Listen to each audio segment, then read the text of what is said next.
the sort that teaches itself. A kindergarten teacher in a small school is sitting cross-legged on a carpet with 12 children around her. She does not have a slide deck. She does not have a vocabulary list. She does not have a definition prepared. What she has is 6 picture cards, 3 on the left side of the carpet, 3 on the right. On the left, a tree, a puppy, and a baby. On the right, a rock, a toy car, and a fluffy cloud. The children look at the cards. The teacher waits. She says, "These 3 are alive. These 3 are not alive. Tell me, what is special about the 3 on the alive side? What do they all do that the other 3 do not do?" She does not write the word alive on a board. She does not say the word characteristics. She just asks, and she waits.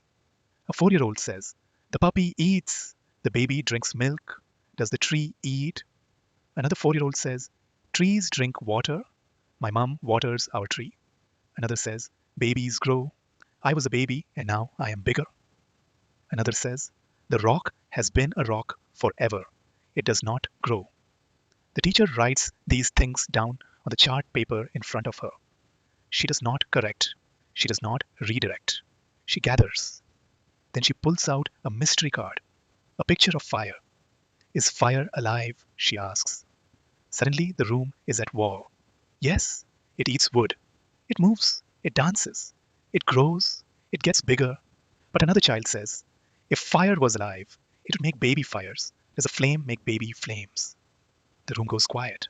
The class has just done philosophy. The class has just done biology. The class has just done logic. None of them knew they were doing any of it. By the time the teacher finally writes the word alive on a piece of chart paper, the children own the concept. They built it themselves. They will not forget it. And when 3 years later, in grade 3, their next teacher introduces the formal characteristics of life, those children will already have the scaffold.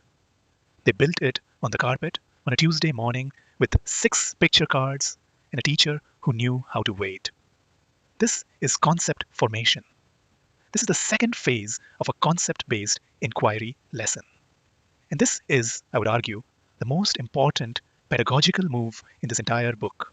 What concept formation is? Concept formation is the phase of a lesson in which students build in their own minds the meaning of a concept by sorting examples and non-examples. They do not memorize a definition. They derive one. They look at 3 things that are X and 3 things that are not X. And they figure out the rule that separates them. Then they test that rule against new cases. Then they refine the rule. Then, only then, do they articulate a definition in their own words. This is not a clever trick. This is how the human mind has built every concept it has ever held. Long before any of us went to school, we built the concept of dog by encountering many dogs and no cats. We built the concept of spicy by tasting things that burned our mouths and things that did not. We built the concept of kind by watching people who were kind and people who were not. Every concept you hold was formed inductively by your own pattern detecting brain working on examples. School often skips this step. School often gives the definition first and the examples after.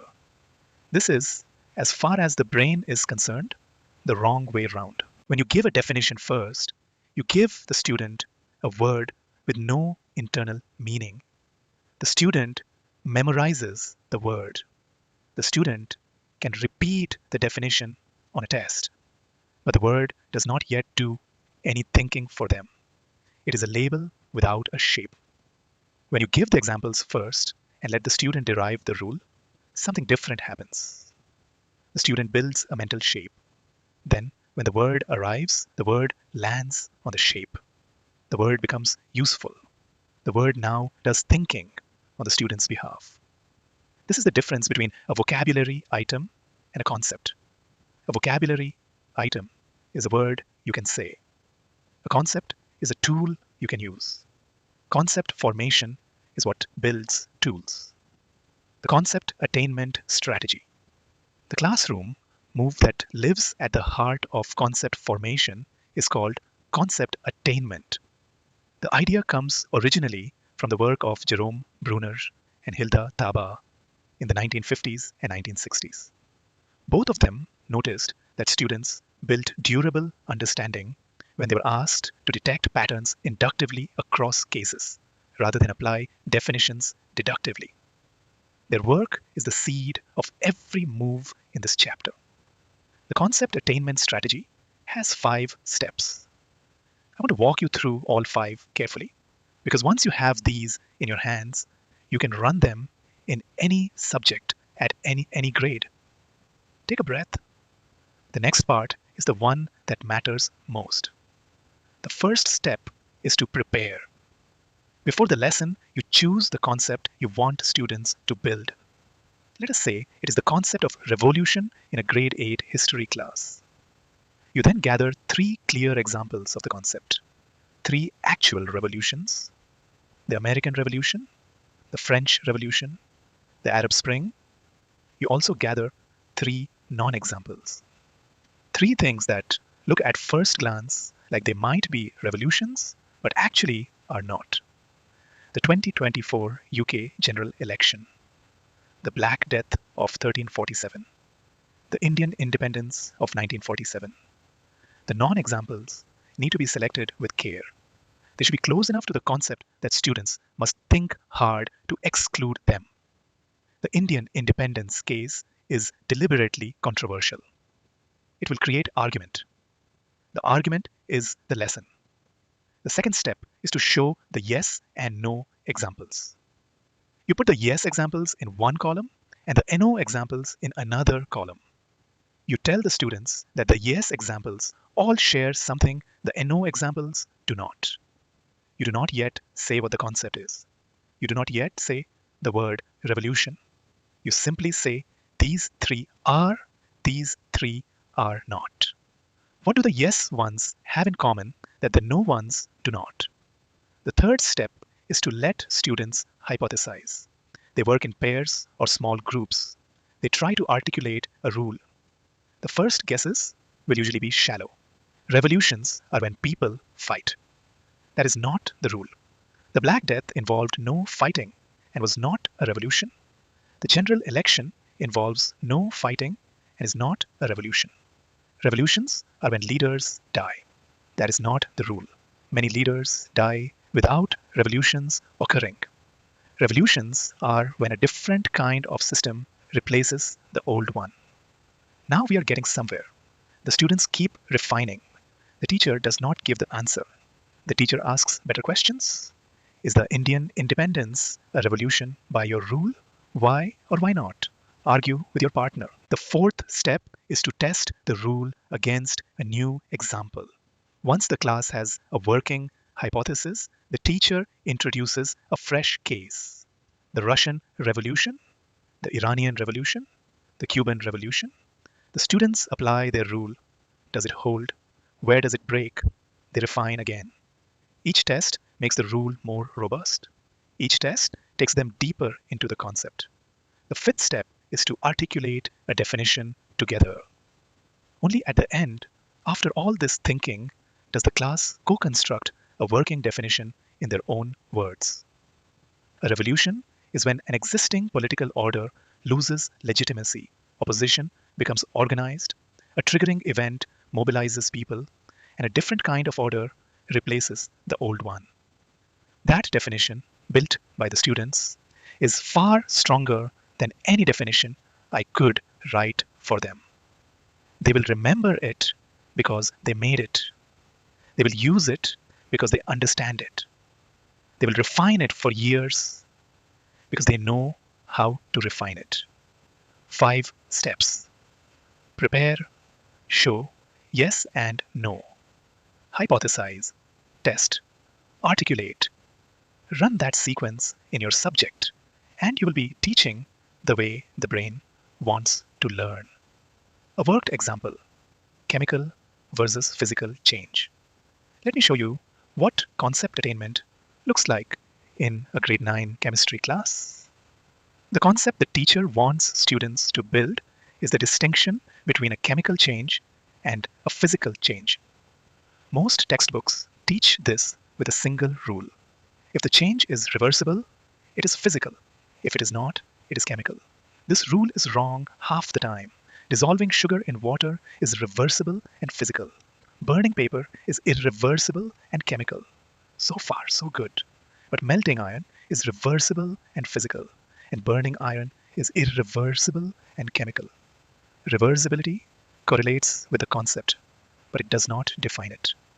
Students who learn the reversibility rule fail the moment they encounter rust, which is irreversible, and dissolving Alka-Seltzer, which involves both physical dissolving and a chemical reaction. Their rule breaks. They have no fallback. So this teacher does not give the rule. She gives the cases. She walks in with 6 labeled examples. The yes examples, the chemical changes, are burning a strip of paper, rusting a steel nail, and caramelizing sugar in a pan. The no examples, the physical changes, are melting an ice cube, dissolving salt in water, and snapping a piece of chalk in half. She projects all 6 on the board. She says, these 3 are chemical changes. These 3 are physical changes. Tell me what is different. You may use any evidence you observed. You may not use the word reversible. That word is banned today. The ban is deliberate. The teacher knows that as soon as a student says reversible, the rest of the class will lean on it and stop thinking. By banning the easy word, she forces the students to look harder. Within 5 minutes, the class is producing observations. The yes things produce smoke. The yes things smell different at the end. The yes things change color. When I dissolve salt, the salt is still there. I can taste it. I can evaporate the water and get the salt back. When I burn paper, the paper is gone. There is just ash. The ash is something else. That last observation is the gold. The student has just articulated the heart of the concept. A chemical change produces a new substance. A physical change produces a new form of the same substance. The teacher catches the word something else and lets it hang. She writes it on the board. She says, that is the rule we are looking for. Build it out for me. What does it mean for something to be something else? The students start describing properties. New color, new smell, new behavior cannot easily get back. By the end of 15 minutes, the class has built a working definition of chemical change that is more accurate than the textbook one. They built it themselves. They will not lose it. Now, when the teacher introduces the next concept, conservation of mass, the students have somewhere to put it. The new substance, they will discover, has the same total atoms as the old substance, just rearranged. The concept of chemical change, built from their own sort, is the scaffold on which the concept of conservation will sit.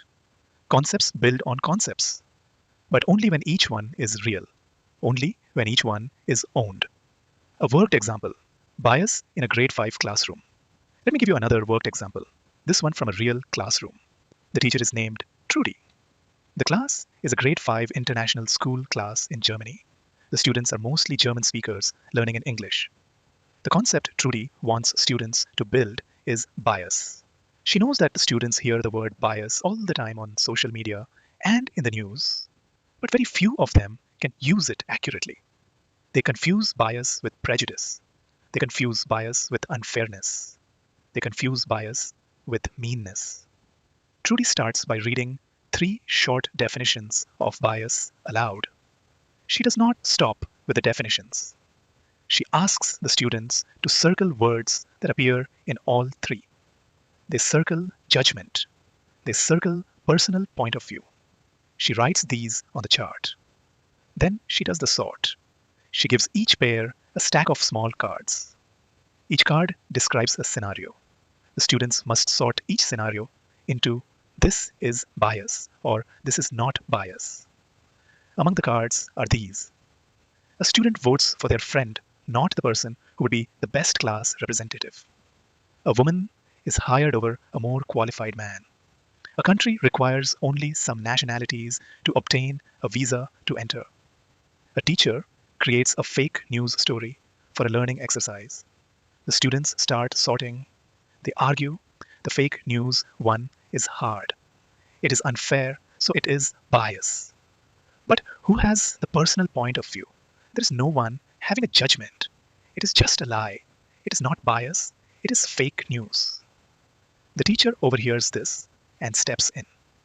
She does not tell them the answer. She poses a question. What is the difference between something that is unfair and something that is bias? That question is the entire lesson. The class spends 15 minutes on it.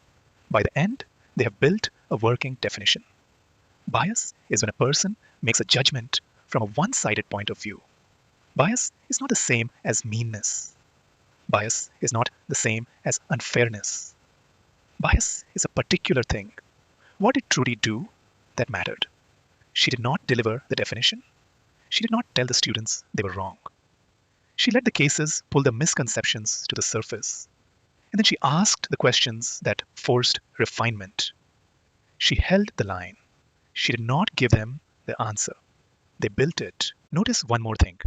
When a student said fake news is unfair, so it is bias, Trudy could have corrected directly. She could have said, no, that is wrong. Bias requires a personal viewpoint. That would have been faster. It would also have been useless. The student would have memorized the correction without understanding why. Instead, Trudy asked, what is the difference between unfair and bias? That question made the student do the work. That question made the concept stick. This is what concept formation looks like in practice. Slow, patient, a little messy, and profoundly more durable than any direct teach. A worked example, theme in grade 6 language arts. Let me give you one more, a grade 6 English class. The concept is theme. This is a famously hard concept for middle school students. Ask them what a story is about, and they almost always give you the plot. It is about a fox who could not reach some grapes. That is not theme. That is topic. The story is about a fox. But what is the story really saying? What is the idea inside the events? That is theme. The teacher reads a short fable aloud. The Fox and the Grapes. She does not name the moral. She does not summarize it. She just reads it. Then she hands every student a sticky note. Write one sentence answering this question. What is this story about? The students write. They stick the notes on the board. The notes split into two natural groups. One group reads, it is about a fox and some grapes. A fox could not reach grapes. A fox tries to get fruit and fails. The other group reads, when we cannot have something, we pretend we did not want it. People make excuses when they fail. It is about pride and jealousy. The teacher sorts the notes into two columns. She does not name the columns. She just asks. Both columns answered the same question, but they are doing different things. What is column A pointing at? What is column B pointing at? The students stare. Then someone says, column A is what happens. Column B is what it means. There it is, the whole lesson. The student has just made the distinction between topic and theme. The teacher echoes the language. She writes topic over column A and theme over column B. The names land on the shapes that the students have already built. Now the teacher gives the students 3 more short stories. Different topics, different settings. They must find the topic and the theme for each. They discover that some of the new stories share a theme with a fox story, even though the topic is completely different. A story about a girl who fails an audition and pretends she did not want to be in the choir. Same theme.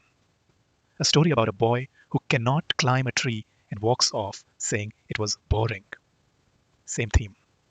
3 completely different topics, one shared theme. Now they understand what theme is. It is a transferable idea. It is what the story says about being human. It is not the events. By the end of the lesson, the students can articulate it themselves. Theme is the idea a story explores through its specifics. The same theme can appear in many stories with very different details. That definition is theirs.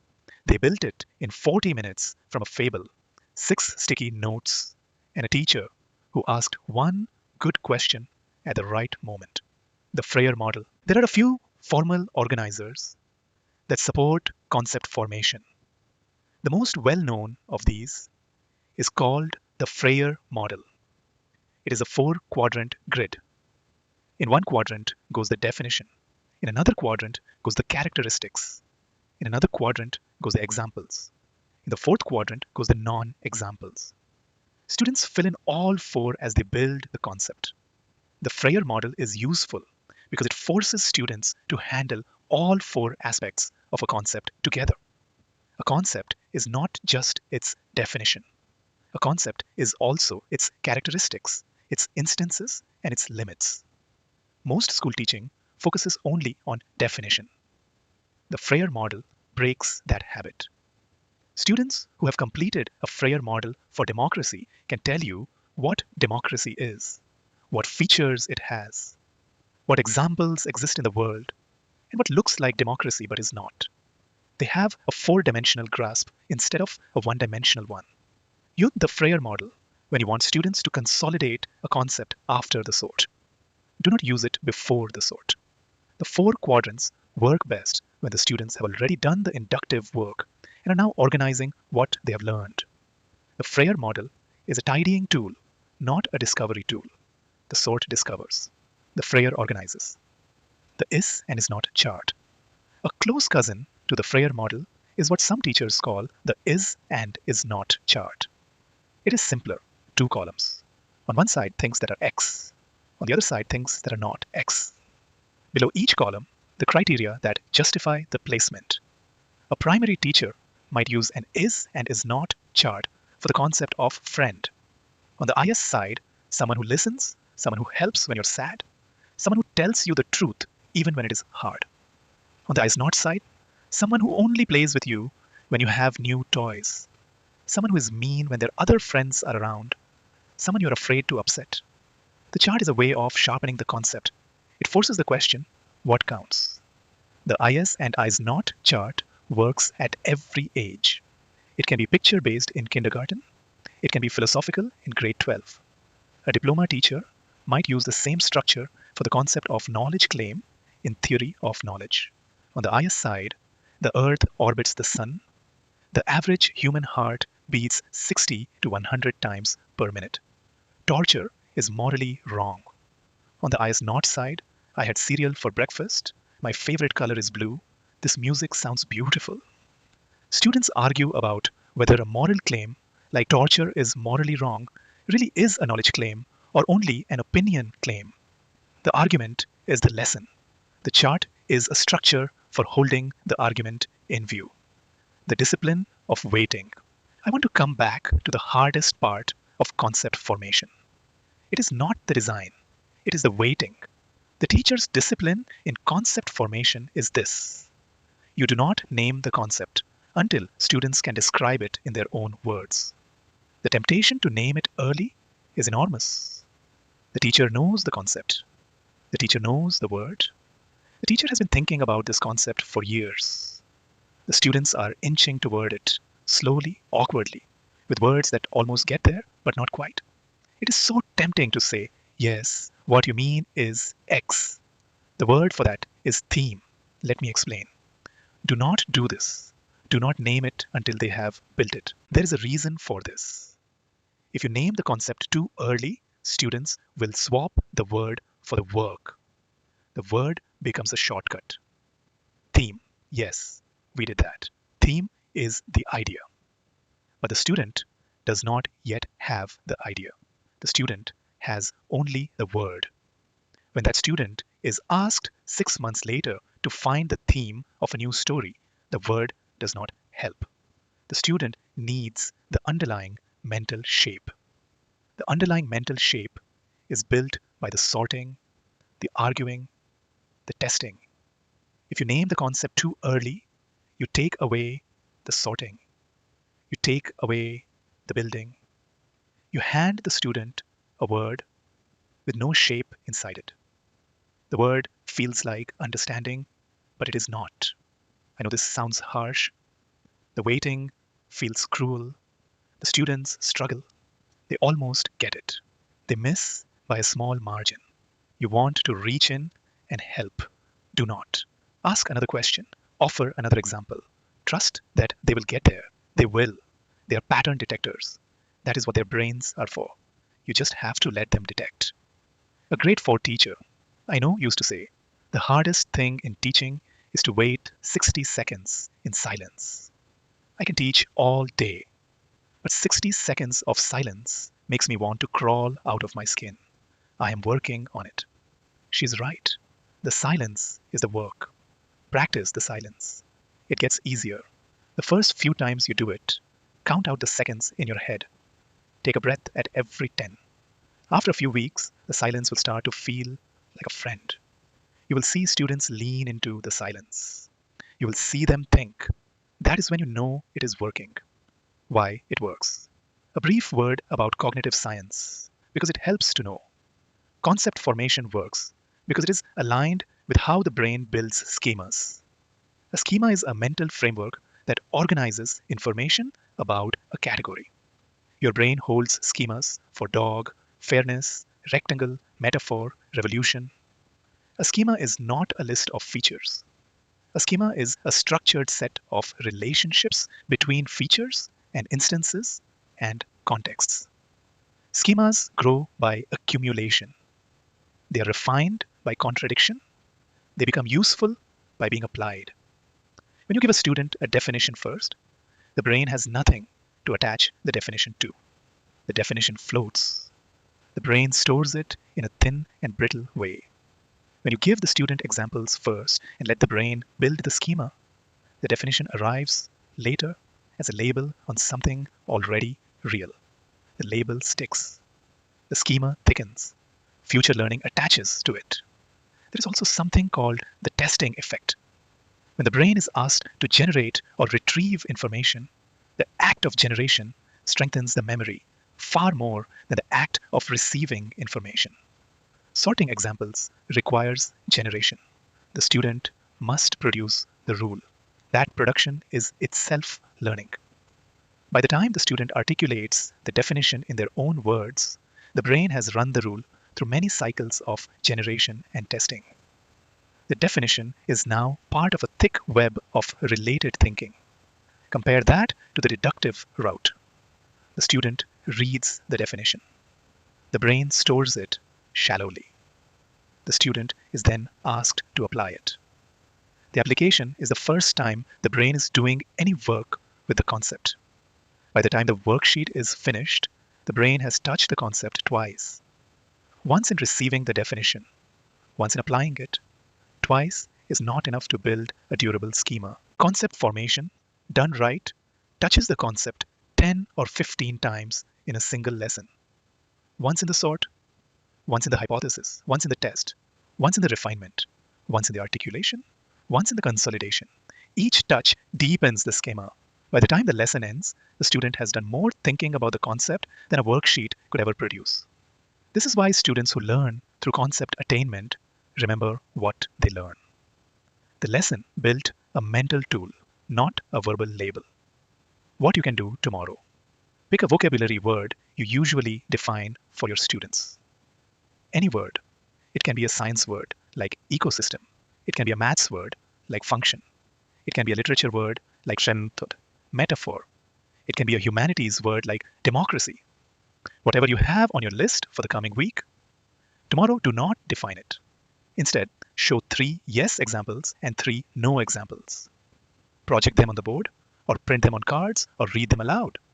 Tell the class which 3 are and which 3 are not. Then ask one open question.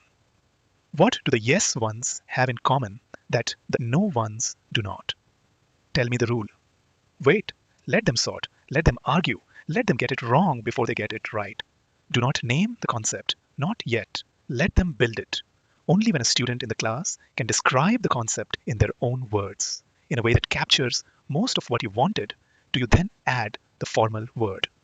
The word goes on top of the meaning they already built, not the other way around. That is the move. Show, wait, question, wait, name last. Try it once. You will feel it. The room is different when students are building concepts instead of memorizing them, looking back, looking forward. In this chapter, we walked through the second phase of a concept-based inquiry lesson. We saw what concept formation is. We met the concept attainment strategy in 5 steps. Prepare, show yes and no. Hypothesize, test, articulate. We watched it run in a kindergarten room, learning the concept of life, a grade 5 classroom, learning the concept of bias, a grade 6 classroom, learning the concept of theme, and a grade 9 classroom, learning the concept of chemical change. We met 2 formal organizers, the Frayer model and the IS and IS not chart. We named the hardest discipline. Do not name the concept until students can describe it in their own words. And we touched briefly on why it works. Schemas, the testing effect. But concept formation is only the foundation. Now the students have the concept. They have built it. They own it. But a concept alone is not enough. They need to take this new concept and use it. They need to gather evidence with it. They need to compare cases with it. They need to organize findings around it. In the next chapter, we move into the third and fourth phases of the lesson. The phases where students investigate the world with a concept in their hands and then organize what they find.